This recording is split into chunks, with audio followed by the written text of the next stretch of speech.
Ladies and gentlemen, get ready to embark on a journey like no other. Welcome to the Glum Lot Podcast, your go-to destination for a unique blend of recovery and discovery. I'm Brett. And I'm Mark. And in this podcast, we will endeavor to create a safe and uplifting space for our guests and listeners to share their stories with sincerity and a touch of humor. Remember, we are not a Glum Lot. The Glum Lot Podcast is more than just a source of entertainment. It's a beacon of hope, proving that even in the darkest moments, recovery is possible. Every story we share carries the power to inspire positive change. So buckle up, get ready to listen, and join us in discovering the strength that lies within every individual's journey. This is the Glum Lot Podcast, where humor meets hope. Welcome to episode 112 of the Glum Lot Podcast, Mr. Brett. Man, we are on a roll. We are. It was actually just a piece of rye bread, but I thought it was a roll for a minute. I like a good marble rye. Who doesn't? Did I ever tell my marble rye story? I'd love to hear it. I was in New England. I was in the far east part of Massachusetts, like south of Boston. Mm-hmm. And I went into a deli. I was doing some work there, and I went to the deli with another person, and I ordered like ham salad or something. And she said, "What kind of bread?" And I said, "What do you got?" And she said, rye, white, and wheat or something. Mm. I go, what rye? Like there's dark rye and light rye? And she said, schnabel. Schnabel? I'm like, what? And she goes, the schnabel. I've never heard this. I said, I don't know what schnabel is. And everybody around me is laughing. Of course and she goes, no, it's schnabel. I'm like, what the hell? She was saying, marble. It's marble. It's marble. It's marble Jesus. Rye. Yep. No, schmabel. Yeah, schmabel. I'm like, schmabel? Yeah, I don't know right what? I got it from the place next to the car wash. Anyways, that wasn't very amusing. It's wicked awesome. Awesome. So we want to remind our listeners that they can contact us at the glumlotpodcast@gmail.com, and please join our Facebook group, the Glum Lot Podcast at Facebook. Yeah, do it. Anyway, today I wanted to talk about something that's been creeping back into my life, not because of me, but because of people around me. Quite a bit, actually. And that's relapse. Yeah. And holy shit, it's been in our face lately, hasn't it, here sure locally? Has. Yeah. And, I know I relapsed a bunch of times when I first came to the program. Yeah. Yeah. And I looked some information up about relapse. Did you now? Mm-hmm.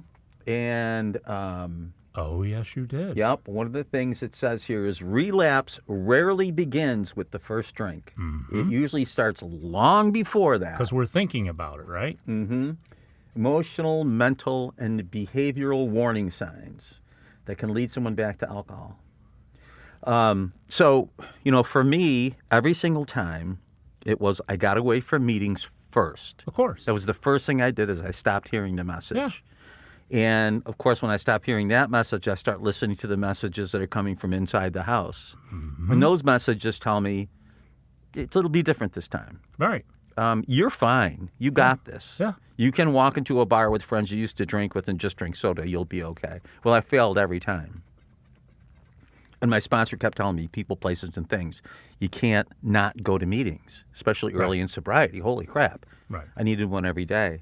And so, now that I've been sober for a while, I see it in new people that go back out. You're like, hey, I haven't seen in a while is so-and-so. Next thing you know, they're back out. That's right. And if they're lucky, and you're lucky, you'll see them coming back. And there's been a lot of that lately, too, where people have come back. And I always tell people, if you do go back out, get your ass back in. You got to come back. Got to. And you got to raise your hand. Costs. And you got to tell on yourself. Yep. That's the way you get sober. Nothing to be afraid of. Yep. And they talk, in this thing that I was reading, they talk about shame, the shame of coming back. My God, and I felt it. Well, yeah. And I've seen it. Because every other failure in our life, we're faced with shame. It's put in our faces. Yeah. But the victory is in coming back. The shame is if you don't come back. That's right. And it's actually celebrated when you do. Yeah. In AA. Yes, definitely. The real shame is when you say, I can't go back there. Right. I can't face those people. Right. When or all those we people turn it into something that makes it look like they're the bad ones. Well, I've seen that too, where it's like I just kept hearing the same shit over and over again. Right. I don't need to hear that. That's right. That's the shit you do need to hear over and over again. At least I do. Yeah, and so this all goes back to the description, the description that we're given in the doctor's opinion, right? It's the mental obsession. Yep. And as soon as that happens, that first drink, it's not the first drink because the first drink won't happen if we don't have the mental obsession, right? If we've gone through that entire psychic change, that doesn't come into play. So the first drink wouldn't even make it. Yeah. Because And if we do another take thing, the first drink, it's over. another thing too is that we don't recognize the warning signs, but other people can. Of course. Yep. And, like I say, one of the biggest warning signs is absence from meetings. Mm-hmm. Another one is you stop talking to the people that you got sober with or that your sponsor. Correct. And sponsors aren't going to chase you. No. Because they see it too. And I've seen it in some of my sponsees that have gone out. I can't chase you. It's not going to do you any good or me any good. You got to do what you got to do. It just turns you into whatever other people in their lives are telling them to stop. Yeah, and people have said, I had to drink every drink that I drank. And some of those were while I was going to meetings, while I was trying to get into AA. I had to beat myself up a little bit more. Now, sometimes that happens and people don't make it back for whatever reason. They're dead. They go to jail. Yep. They just can't bring themselves to come back, and they end up just out there forever until they die. So relapse is a sad reality of addiction, but it doesn't have to be a sad reality. Nope. So it does not if you're have out to be. there and you've gone out and you're reticent about coming back, erase that from your mind. That's just your ego and your alcoholism telling you. And if you don't believe us, reach out to us. We'll tell you. That's right. That's right. So our guest today comes to us by way of a guy that I met while speaking at a rehab. Nice. And Good I service. was talking to the guy that runs the meeting, and he's like, you should have him on. And I'm like, can you reach out and ask him if he'll do it? And he did. Nice. Mike R. asked him to do it. Thank you, Mike R. Yep. And he said yes, and he's our guest today, and his name is Pat, and we'd like to welcome Pat. Hey, Pat. Welcome to the Glumlot Podcast, Pat. Hey, Pat. How's it going, man?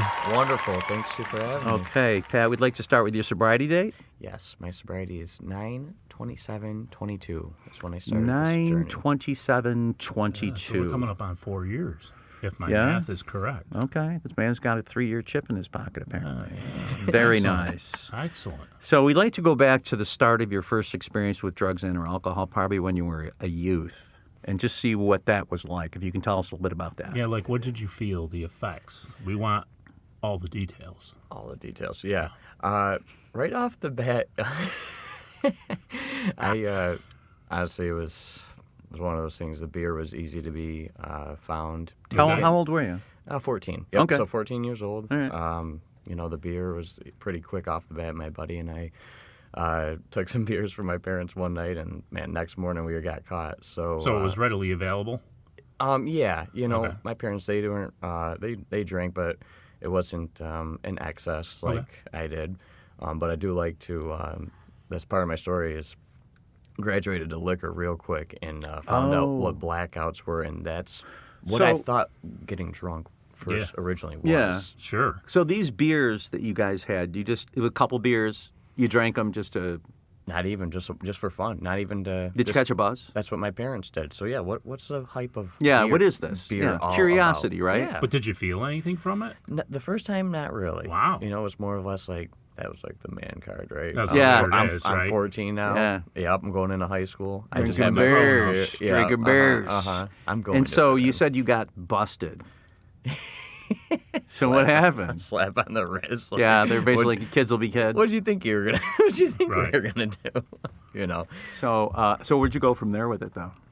Yeah, that was about this time of year. It was 4th of July, whatever, and then didn't really touch it the rest of the summer until football. I played football, so it came up, and just a couple buddies were like, "Yo, let's get that liquor out of the cabinet and let's put it together." And pretty much right from the races, that's what. If I didn't black out, I didn't think I got drunk. So what was the flavor?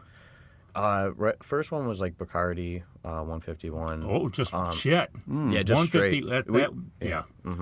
75.5% alcohol. Not bad. Yeah. Yeah. Di Serono Armato. Oh, that was a little Amaretto. lighter, but we really quite liked a the bit. taste of it. Yeah, know. it did. know? It did taste good. My parents didn't say shit.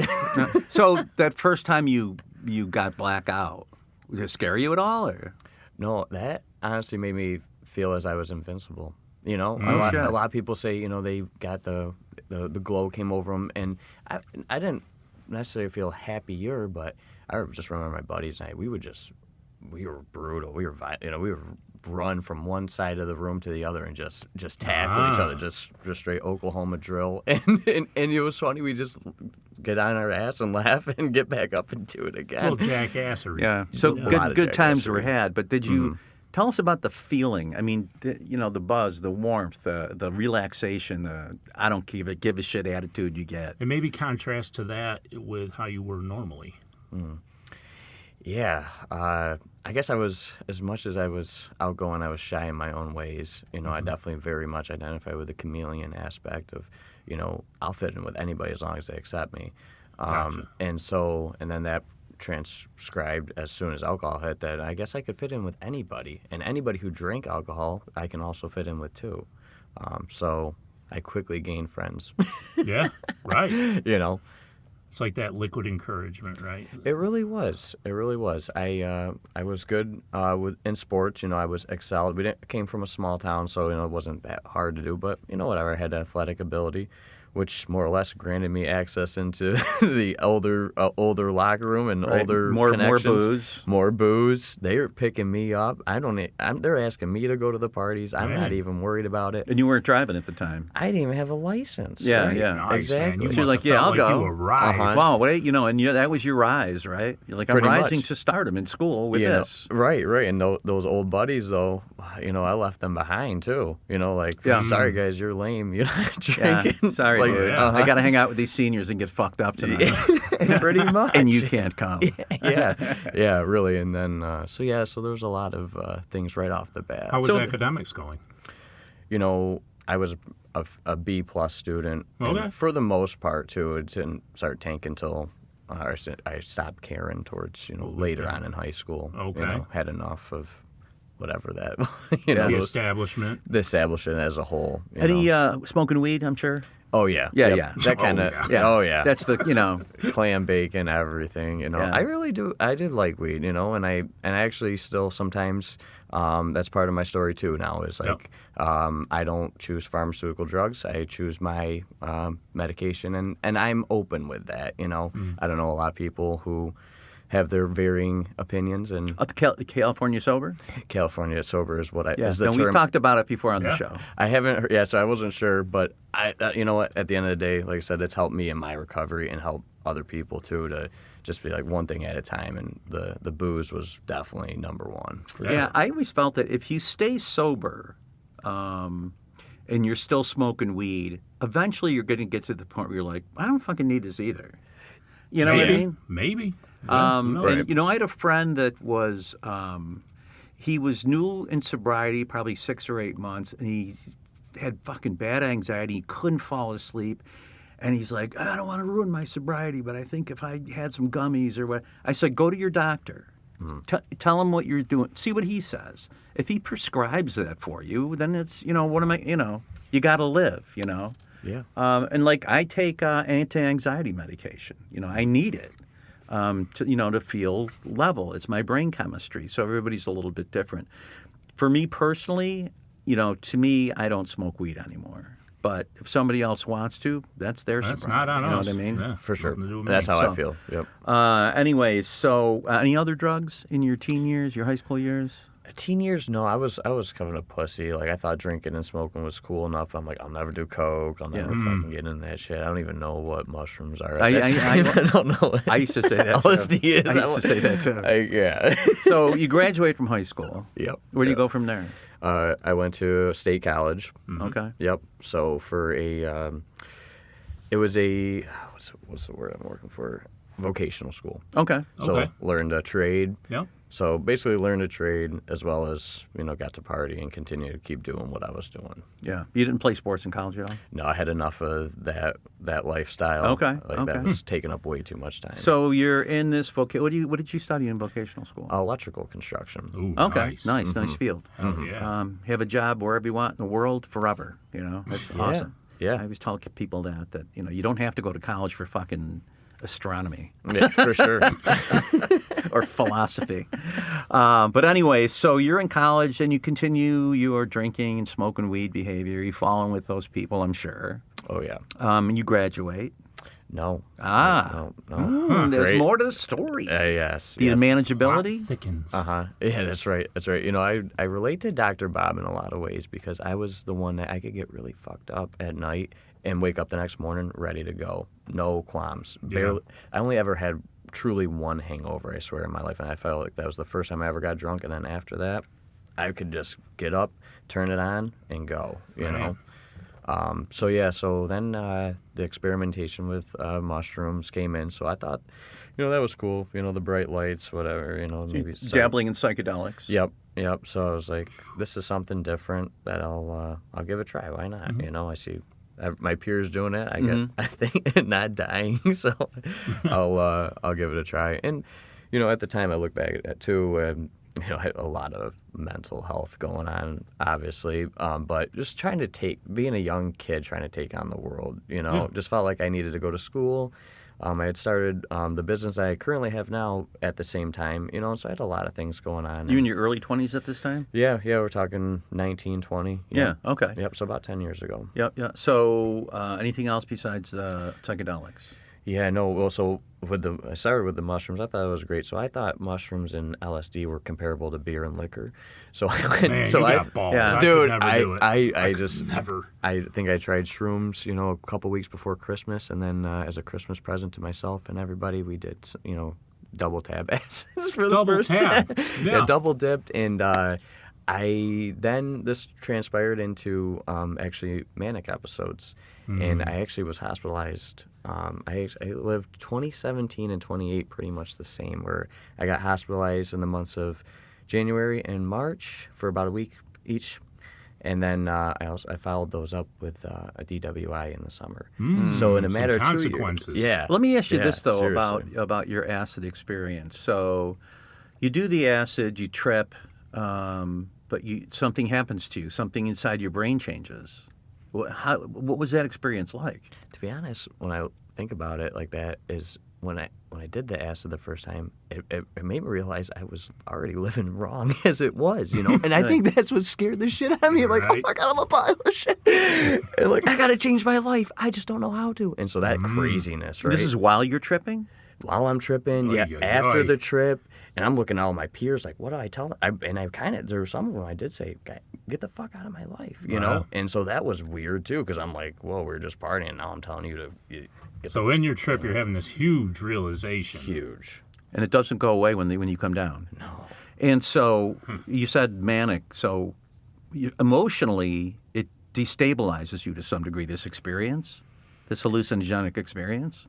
Yeah, I mean, maybe it set trains of, you know, emotions and thought processes, but I look back at it now as like I just couldn't stop my mind. You know, not that you can't stop your mind to begin with sometimes, but it was just thought after thought, and I had all the energy in the world and all the ideas to accomplish it. You know, I was going to Okay, so you had the real mania. Like, yeah. You were like godlike almost, right? Yeah, I would say. in what you thought your abilities for sure. were. Yep. For sure. And nothing was getting in the way of that. Nothing, But did you realize this is not good? This is not normal. Well, it was like, why is everybody against me? Yeah, 'cause Why you're are my parents steamrolling them all. Everybody's going, dude. hard. Was everybody like, slow down, dude? I'm like, what are you talking about? So you know? were you were hospitalized, mental hospital? Yeah. What was their diagnosis of you? So the first time they thought, well, maybe it was just the acid. Maybe you don't really have anything. Then they went by, didn't they? Then they kind of, like I said, after about the third time, I think that bipolar 1. Okay. For sure. Yeah. You know, you know more about this than I do, obviously, but can hallucinogenics bring out that if it's already kind of latent in your brain? I would magnify say it? because That makes sense. once I Because- stopped taking LSD, I wasn't getting no manic episodes anymore. Oh, so it okay. definitely was a result of.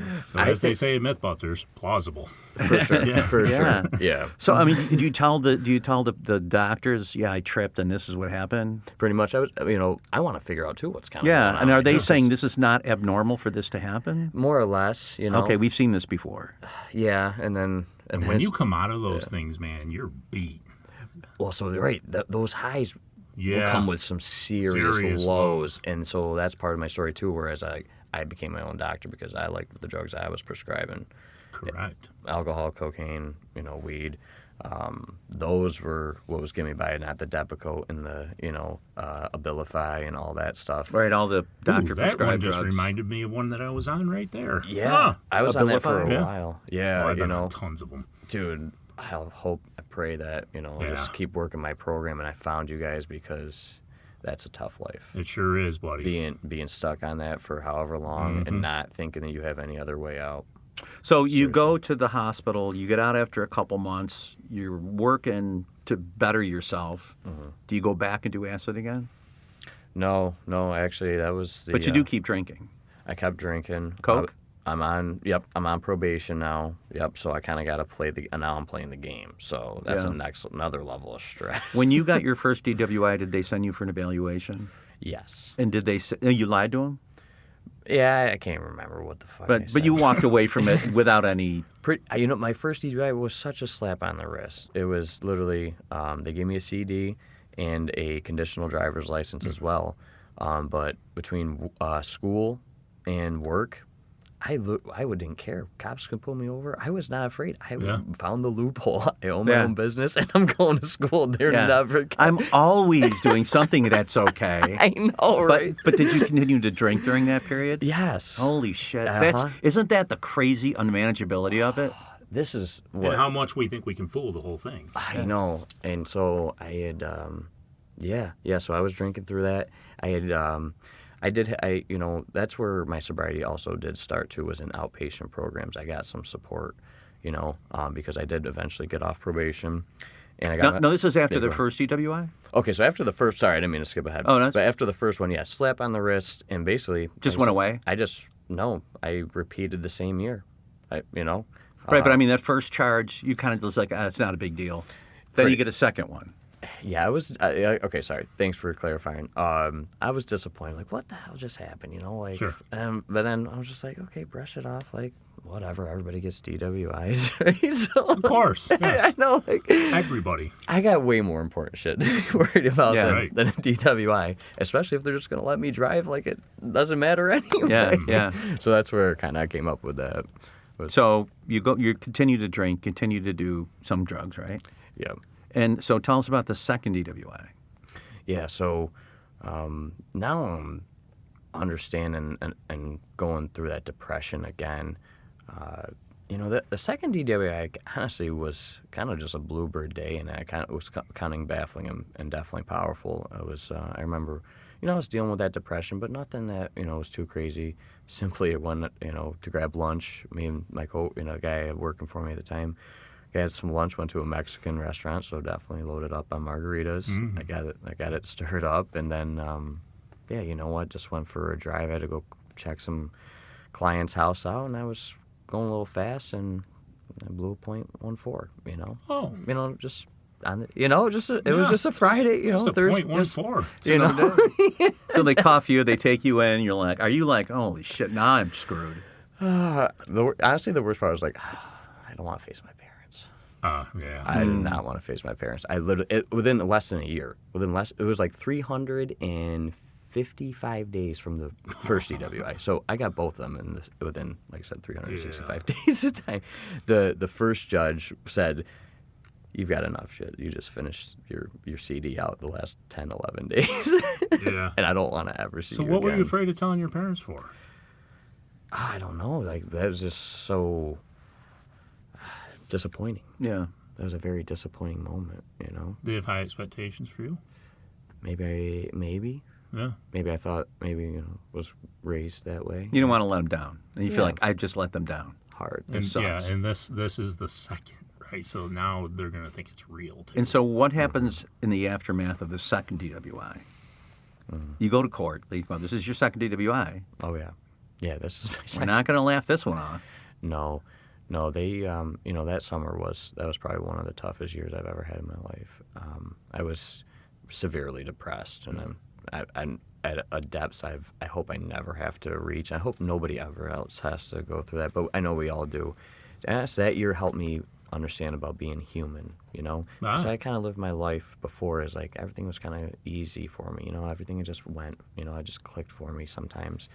Whereas this showed me those people who sometimes, it came full circle when like I said, went through that depression because I realized where some of my, let's say, classmates, when I would say, oh, come on, can't you just put in a little bit more effort? And when I realized what that depression felt like, I thought back to that, and I'm like, man, maybe those kids were going through that too now. Right. You never know, man. You and really you just don't. never. And Yeah. I, A little humility came about, huge. So 2018 was just a depressing year. Court came, got sentenced. I was like 2 years jail, or 2 years probation, or no, 3 years probation, 2 years or 6 months of jail. I was thinking about taking the jail. Mm-hmm. My mom really didn't like that. And at that time, God's been working with my life the whole time, because I said to myself in that moment, as sick as I was, 6 months of jail will not help you.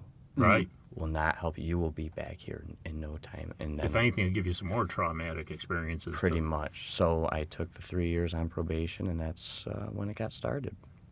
Okay, so when you say that's when it all got started, you mean you started taking a look at your life and maybe recovery? Yeah, that's when other people made me forcibly look at my life. Oh, gotcha. A probation officer. Did they suggest a AA to you at all? You know what? AA was not suggested once. Really? Yes, until the bitter end. Oh, so but you were going to outpatient, right? I was going to outpatient. Did they never mention a 12-step program, any of that? Honestly, So now we're getting into more recent history with some of these guys, Yeah, right? that always baffled me is there are recovery programs and facilities that kind of ignore the 12-step program. Well, because they won't get funding, because it is now deemed a religion officially. Oh, well, it's my religion then. Yes, but, me too. But I know that the ones that do always have more success. Absolutely.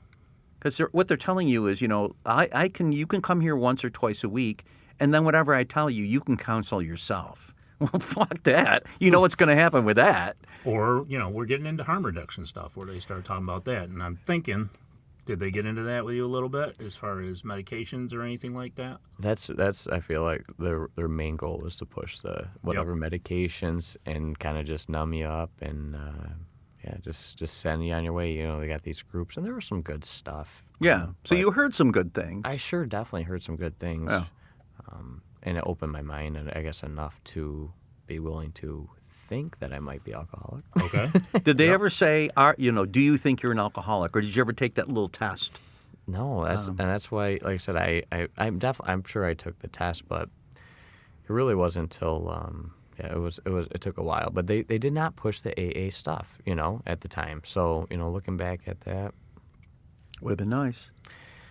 And you know what? It's not for everybody. No, it really absolutely isn't. But not. if you're an alcoholic and you can't get sober by yourself, no matter what, it's your answer if you want to do it. Yeah. So, in this whole maelstrom of life that you're experiencing at this point, the depression, the court, the aftercare, whatever you call it, outpatient, all that shit. How is your mental health? Looking back at it now, it's pretty messed up. I mean, I think I was just coasting through more or less. You know? It is not at all uncommon for us to self-medicate with alcohol and or drugs, an underlying mental health problem. I mean, for me, it was anxiety disorder. That's my entire That was story. undiagnosed. Absolutely, that's my But story. alcohol worked until it didn't work anymore. Then I was kind of fucked. But, in sobriety, I sought outside help. And I always tell other people, if you feel like you want to do outside help, go for it. Yeah. Because AA we are not psychiatrists. Nope. And I needed it. And a lot of people do need it. And let you straighten out your problem without using drugs or alcohol. And so what was your experience with that? I did get the help I needed. I will say that. You know what? Sounding boards are beautiful. Oh, yeah, and of that's course. how I view my sobriety today, too. If I could just be a sounding board for anybody, I've definitely, played a part. So, that's a tough part, too. Like, if being an alcoholic, I need to talk to another alcoholic to relate. And so I had, 2 counselors, you could say, at the outpatient program, one for the mental health side, one for the drug and alcohol side. And the drug and alcohol side, I got along with her more, understood her more compared to the mental health side because she wasn't an addict like I was, or alcoholic like I was. And So I don't know. I think that's just me, as far as relating people, and that's when I came to AA and realized, oh my gosh, a whole sea full of people.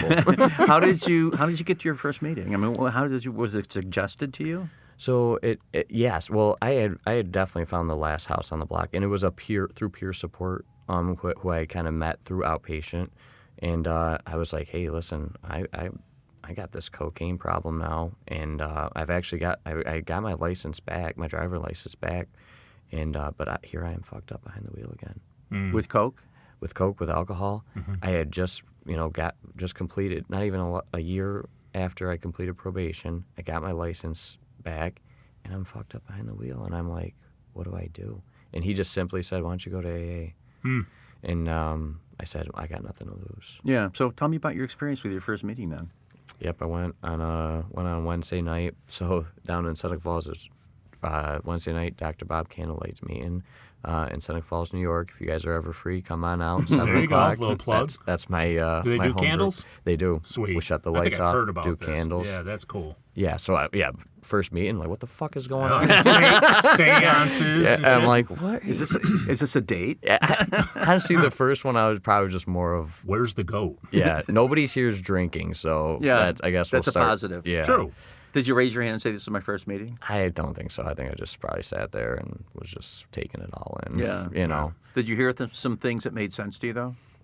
I don't even know, to be No? honest. No, I came back that Friday, and then I was like, all right, one more time. I'm going to go blow my face off one more time and see if this is it. So I went, had a couple drinks that weekend, did some coke, and I said, yep, I'm going to go on Tuesday, and I'm going to give this thing a shot. So you go back out and you drink and you do some coke and you're there with that buzz on thinking, you know what? This is not where I want to be anymore. Here I am in the middle of it and it's not what I want. Or it took you right to where you were, right? Because, like they say in the big book, if you think you got it, go out and try it. And that's exactly what you did, right? Yeah. You went and go out and try it and see how it worked out, and it worked the same exact way as it always did, right? Mm-hmm. So that's probably why you came back. I would say, I could do the math, It wasn't too hard. I was back at that Y in the road, and I'm like, I was like, you know what? I know which way that way goes. I know that. I can go there all day. I've been doing that. So why don't I try going left this time? Did you ever try to completely quit on your own? Yeah, many times. Yeah. So I knew about that, and that's what I didn't have to keep coming back in and out of AA. I already did plenty of my own research that way. Yeah. For sure. So you return to the meeting after that night, and you have made a mental decision. I'm going to give this a shot. Right? What does that shot look like?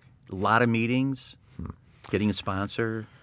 Yep. I kept it pretty simple. I said, if this program will keep me off the alcohol and cocaine for 30 days, we'll go from there.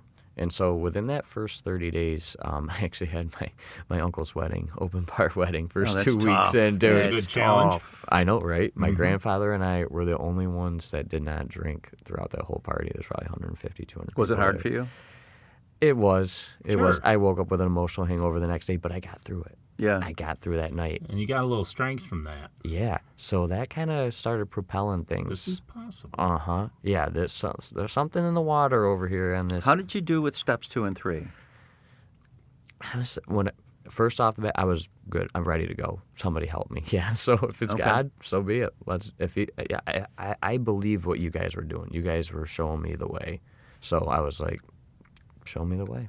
Got to do it. I got to do it. So you had a little bit of the gift of desperation, right? For sure. Okay. Good, sure. good. Did you get a sponsor?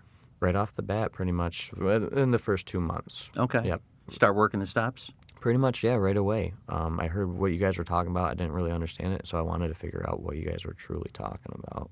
AA people, you mean? AA people. Yeah, sorry. No, it's Yep, okay. sorry. Yep. Yeah, it's not what I knew you didn't mean us too. No, that's for damn No, sure. we don't know what we're Okay. talking I've been about. waiting. Yeah. You want to find out what we're talking about? So do we. So you never went back out after that. I have not. I'm here That's today. awesome.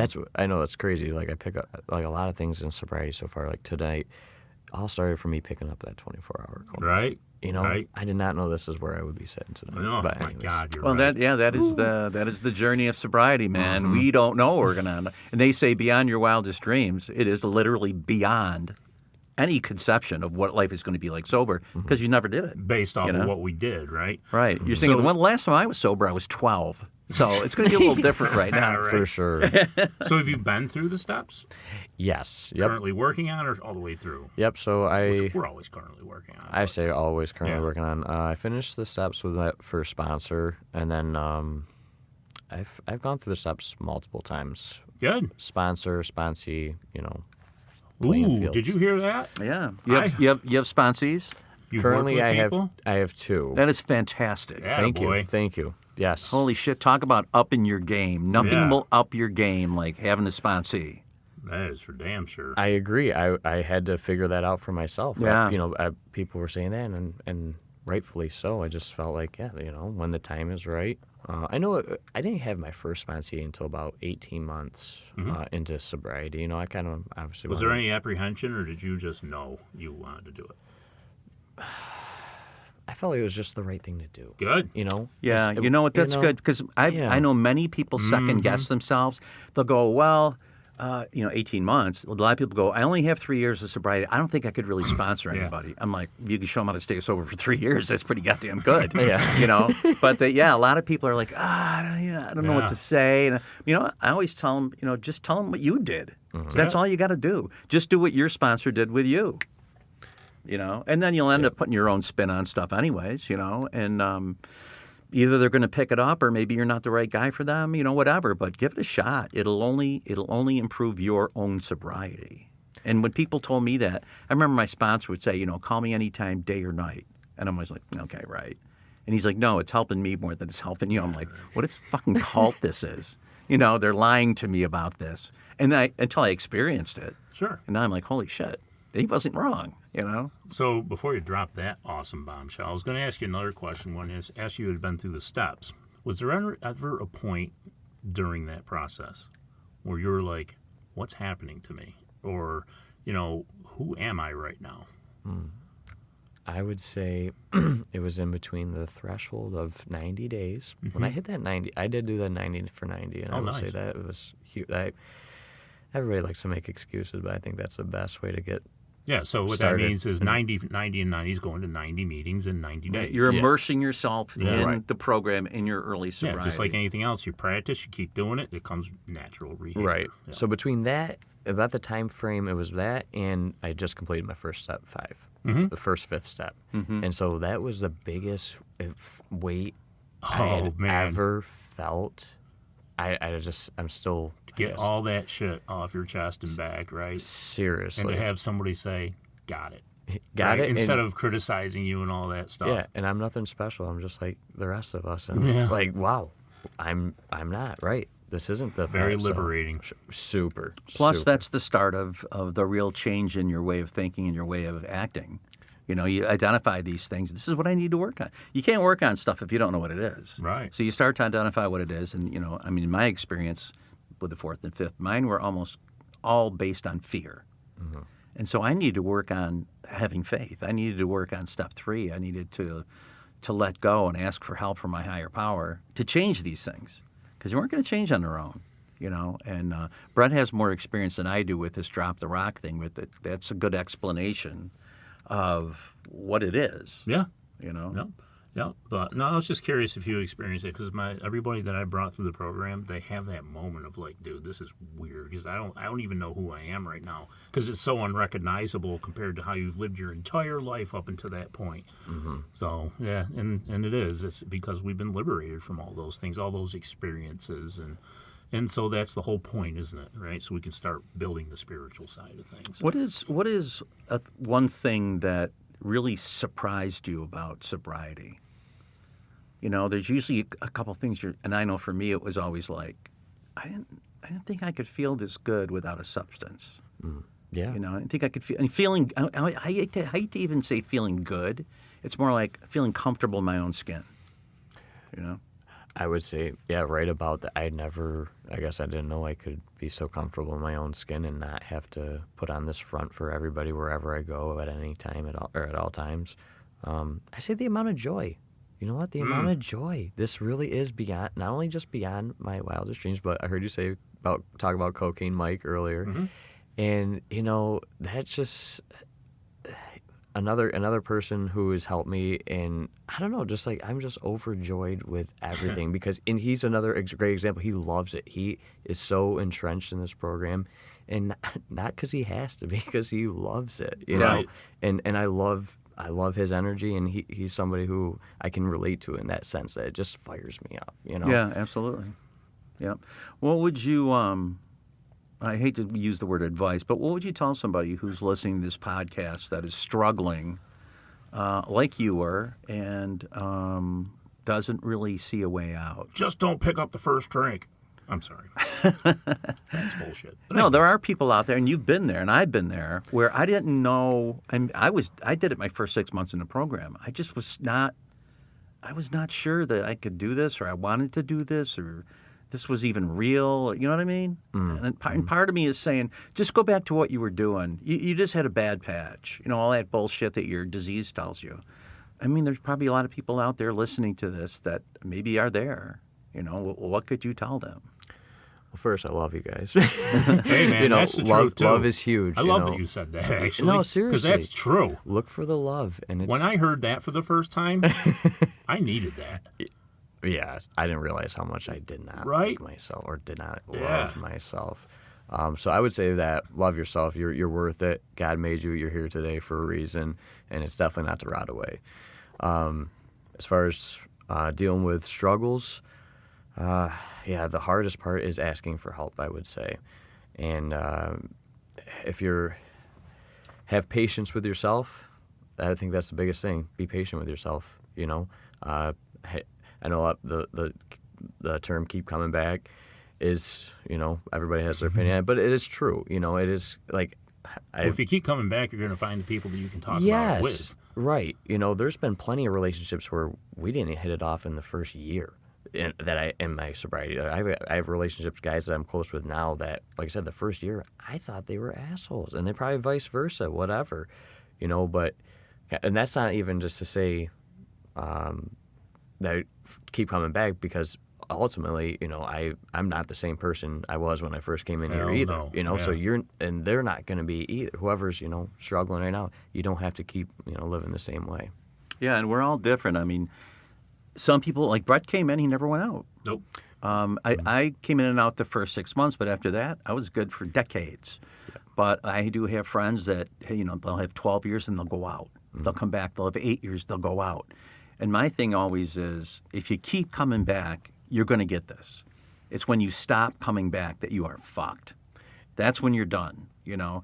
And you just hope or you that, stop doing the things that ensure it, right? You know, stop reading your readings, stop doing your routines, those type of things, including meetings. When we were just talking about relapse at the start of this episode, that was our little topic we discussed, and how your relapse doesn't start at that first drink. It started long before that, and it usually involves with, you've had this great success, so why don't you just stop doing what you're doing, and the success will just continue on its own. Yeah, and that shit doesn't work, you know. So I always, you know, whenever I speak at the rehab, I'm like, you know, there's a very good chance that a portion of you will leave this rehab and drink or drug. You know, that's to be expected, actually, because we're addicts, we're alcoholics. Of course. The difference is going to be if you come back, raise your hand, say, I went out and drank, I don't know how to do this, and ask for help. It's tough for people to do, you know. It really is. You know, and I'll say this, too, about myself. Like I always am talking about myself. I just fucking got that look from Brett. I know, these guys are my too look. Christ, Brett. But I say this. I say this not out of ego, though. I will tell you that. And that is this, that I have trouble asking for help now. I am very reticent to bring up a topic if it's bugging me. And I did it. I've done it twice in the last 2 weeks, and I'm glad I did, because I had some shit going on with the sponsee, and it was bugging me. Yeah. So I brought up a topic. And, you know, the thing is, my ego says, you've got a lot of years. Don't let anybody know anything's wrong. You know? Mm-hmm. But that really shortchanges me. How awesome that you have that realization, right? That's a sign for a good program in itself. Yeah. I would say. It is. It's tough, though, for, you know, a guy that's egotistical like myself. It is. It's tough. You know, I got to break that ego down, man. We all are. I know. Yeah.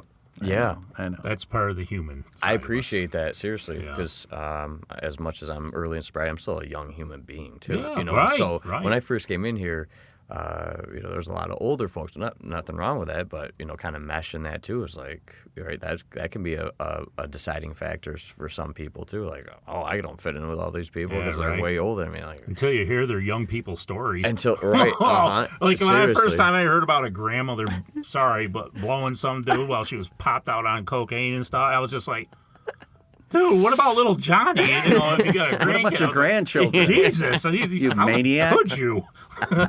Yeah, AA does have it all. Oh, God. You know, and we are not a glum What an lot. experience. No. we I'm- are not. You've had a lot of laughs at meetings, I'm sure. Oh, some of this stuff. That's part of the reason to keep coming back. I don't even want it. I just come back just for the laughs. See Yeah, what's it is happening very next. entertaining. It AA really is very is. entertaining, if nothing else.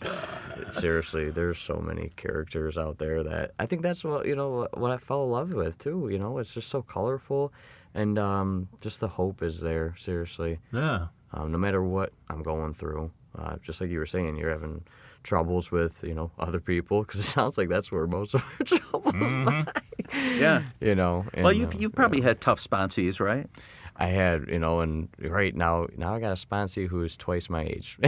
And that's something. No shit. And That's like, fantastic. Well, yes, but I think it was hard for him to kind of take direction, or suggestion. Yeah, I've got somebody that's older than me For as sure. well. Yeah. And Well, nobody's older than me, so I don't have that problem. wow, look at this guy. You know. For me. I'm so goddamn old. Yeah, right. Actually, come to think of it, I do have a sponsee that's 6 months older than me. Yeah. There you go. See? There you go. So Yeah. there I go, yeah.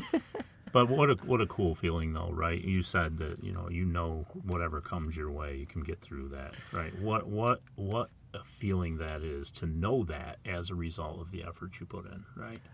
Jesus. I would like to share that too. My story isn't clean and cut. My first sponsor ended up going back out. My second sponsor ended up kind of getting wrapped up into some trouble that I wasn't agreeing to those kind of things, and so I found myself going sponsorless for a while, using my home group as my sponsor. Sure. But then ultimately continuing to seek out, because I know I just can't do this on my own anymore. I don't have the answers, but went through the steps about again a year ago thoroughly. Yeah, thoroughly. nice. I talking about almost coming up on 3 years of sobriety, locked myself in the room and did 2 hours worth of step 4 work, because I still had that much stuff that I had to unload, and so that's Still a another thing rock around the neck. Yeah, I know some people, they can do the steps the first time and give it to you, but you guys are talking about like the whole getting away from meat, especially with some time under your belt. And so what I've started to notice too is people in that 10 to 15 year range. Somebody was talking about on another podcast I was listening to about. There's another podcast. My God. Those sons of bitches. I know. Right. Anyways, This beautiful we'll community. judge you later. I know. No, it is. It is. But talking about the self-righteousness, unfortunately, the suicide rate of alcoholics is Absolutely. tripled compared to the average suicide rate in that time frame too. After 10 years, and I can relate to that self-righteousness, and that's what really. Like my way or the highway type deal, and having to continue to break those barriers down. And that's where that topic of emotional sobriety comes from. Yeah, Yep. for was sure. One thing that had Bill worried was the emotional sobriety thing of our old timers and people that have been in the program for a while. Yep. That can sneak in. So Yeah, we gotta and do this all untreated the time. alcoholism doesn't have to include consuming alcohol. Correct. And a lot of it I think has to do with that side thing I talked about before. Was there's often a component of some kind of mental problem, besides that is manifested in your alcohol. So left untreated, that's trouble as well. It is. So Thank God where we are right now, right? Seriously, thank you guys for having me tonight. Yeah. Yeah. Well, thank you, Pat, for sharing with us today. And until next time on the Glum Lot Podcast, I'm Mark. I'm Brett. I'm Pat.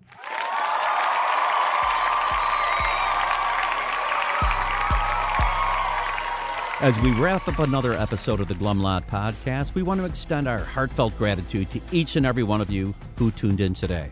Navigating the path to recovery from alcohol and other substances is a journey filled with challenges, triumphs, and self-discovery. Remember, we're not affiliated with Alcoholics Anonymous, but we're here to provide a safe space for open conversations about the complexities of recovery. Your stories, courage, and resilience inspire us and our listeners alike. If you or someone you know is on the transformative journey, know that you're not alone. Join us next time as we continue to explore the diverse facets of recovery. Until then, stay strong, stay connected, and remember that each day is a step towards a brighter, sober tomorrow. Thank you for being part of the Glum Lot community.